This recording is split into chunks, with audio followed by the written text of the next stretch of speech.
পয়লা বৈশাখ আসতেছে সামনে, এটা তো বিরাট উৎসব আমাদের বাঙালিদের জন্য। আমার তো মনে পড়ে আমাদের ছোটবেলায় পয়লা বৈশাখে আমরা চলে যেতাম নানা বাড়িতে। ময়মনসিংহে আমাদের নেত্রকোনায় আমাদের নানা বাড়িতে চলে যেতাম। জায়গাটার নাম ছিল মোহনগঞ্জ। ওখানে আমাদের মামাদের একটা বিশাল দোকান ছিল এবং সেই দোকানে হালখাতা হতো। মামারা আমাদেরকে বিভিন্ন দোকানে মিষ্টি খেতে পাঠাইতো। ওখানে তখন হালখাতার একটা নিয়ম আছে, এক দোকানের মিষ্টি এক দোকান থেকে আরেক দোকানে আমরা যেতাম মিষ্টি খেতে। মানে এত মজার মজার মিষ্টি ছিল, সেই স্মৃতিগুলি এখন বেশ মনে পড়ে। আর পয়লা বৈশাখে তো সিজনাল ফল তো থাকতোই, এগুলো তো আমরা খেতামই। তবে মিষ্টির কথাটা আমি ভুলতে পারি না, এটা খুবই একটা মজার ব্যাপার। এখনকার বাচ্চারা হয়তো বা এগুলি মিস করে কিনা আমি জানি না। 13ই এপ্রিলে কিন্তু একটা মহাযজ্ঞ হতে যাচ্ছে কিশোরগঞ্জে, প্রায় 14 কিলোমিটার দীর্ঘ একটি আল্পনাগা হতে যাচ্ছে এবং এটা একটা বিশাল একটা আয়োজন।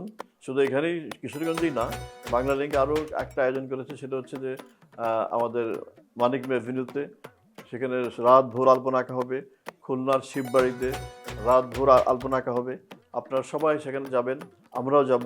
এটা একটা বিশাল আয়োজনের আমরা সবাই উপভোগ করব, কারণ এই সুন্দর আল্পনার ভিতরেই আমাদের সংস্কৃতিকে আমরা খুঁজে পাবো।